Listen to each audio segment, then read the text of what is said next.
This is the most affordable stock wizard skate on the market. It features one signature frame from the skater Luís de Paulo, and it costs 299 euros. But is it worth it? Let's find out.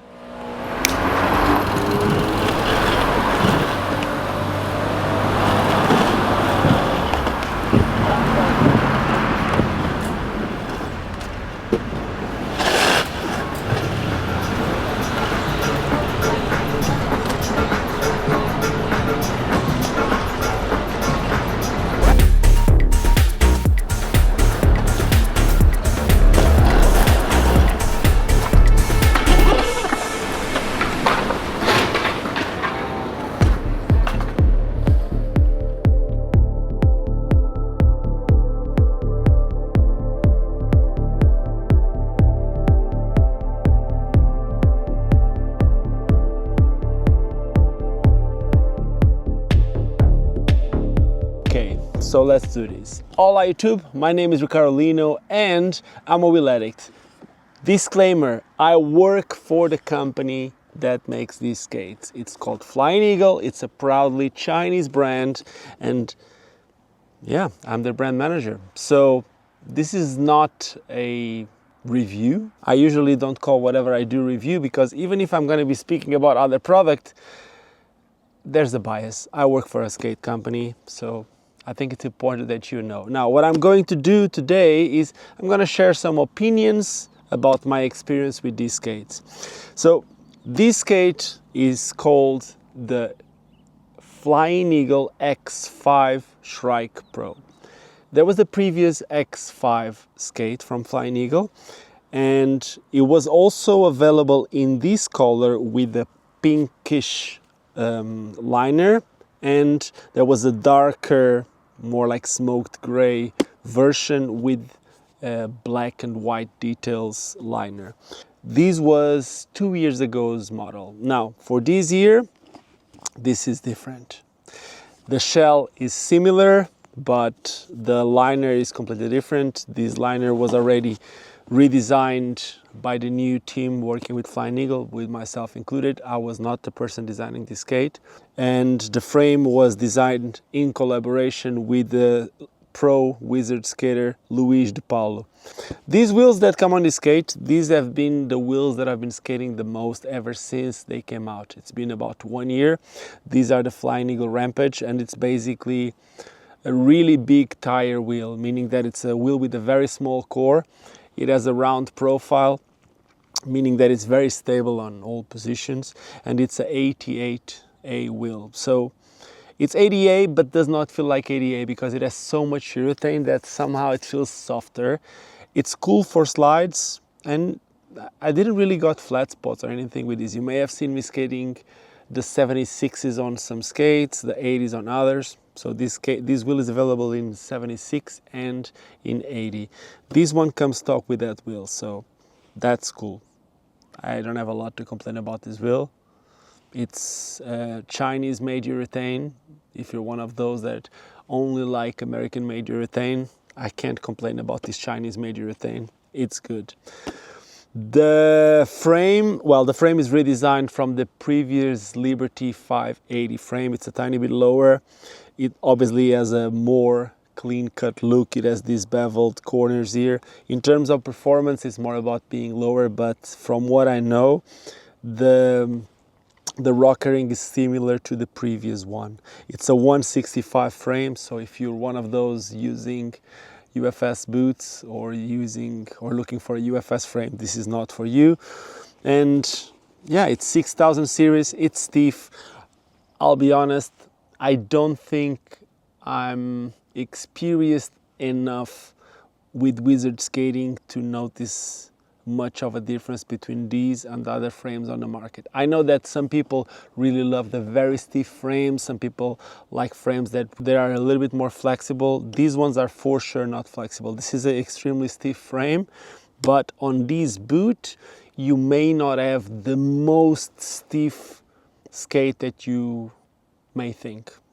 How can I explain this? Well, when you have a boot that it has this see-through plastic, usually it's a bit softer than if you wouldn't. Because if this boot wouldn't be softer, the see-through plastic would be really, really brittle and it would break very easily. So the way for these boots not to break is by making the plastic a little bit softer. Now, softer doesn't mean that it's not going to be a supportive boot. On the previous model, the lace loops were lacking on the liner, and that made a huge difference. Some people really like how it felt because it was a comfortable skate, but it wasn't as supportive. Now for this skate, we, Flying Eagle, me included, we've changed the cuff on the skate, so we've redesigned the cuff in order to offer more support. This is a different cuff from the one that you find on the old X5, and the liner is actually completely different. Let me just take it out. The liner is much taller. This was something that was requested by Luis.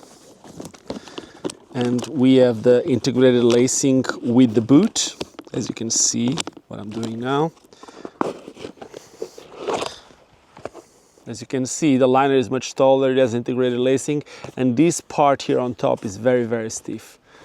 The tongue, especially this part from here up, it's stiff. I wouldn't say it's as stiff as an Intuition. I'm not comparing this liner to an Intuition liner, but for a skate that costs 299 euros complete with a 5-wheel frame, Rampage wheels, Wings Pro bearings, dude, to resume, it's much better than I would expect to find on a skate at this cost.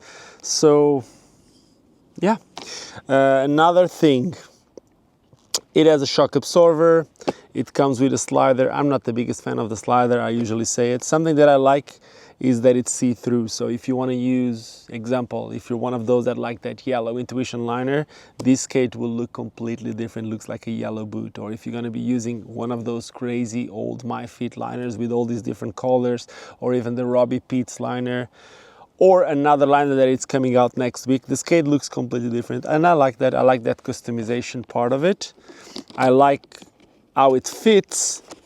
But I need to share one part that is extremely important, which is I am usually a 42.5 skater, and that is a 27.5, 275 Mondo.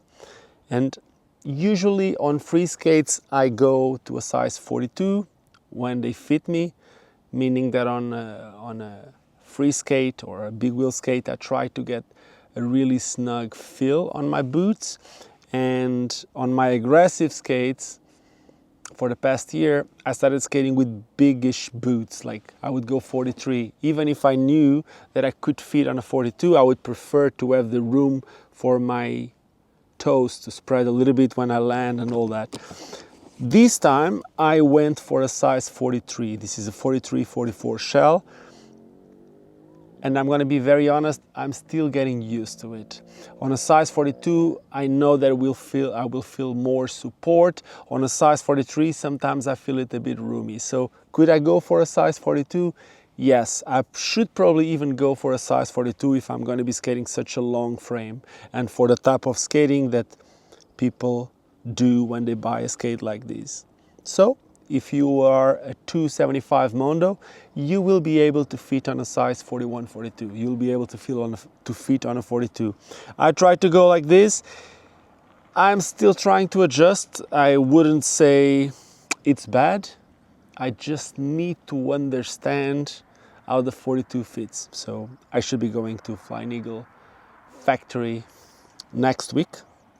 And when I'm there, I'm gonna try the boot in the other size, and then I'll make a decision and I'll report here. So if you wanna know my opinion about that, well, here's what you're gonna do. You're gonna subscribe to this channel. If you have any doubts about this skate or any other skate that I speak here on the channel, make sure to drop me a comment, or if there's anything else that I can improve on my videos or that you didn't like about this video, drop me a comment. It helps. I read them and I try to do something different. In fact, that's why I'm using this, because I've been told that I haven't been doing anything impressive and that I need to stop trying to look like a teenager. So I got my adult look today. How does it look? Cheers, and don't forget why we all started skating, and that it's because it's fun. Backflips with wizards. Landing front wheel first.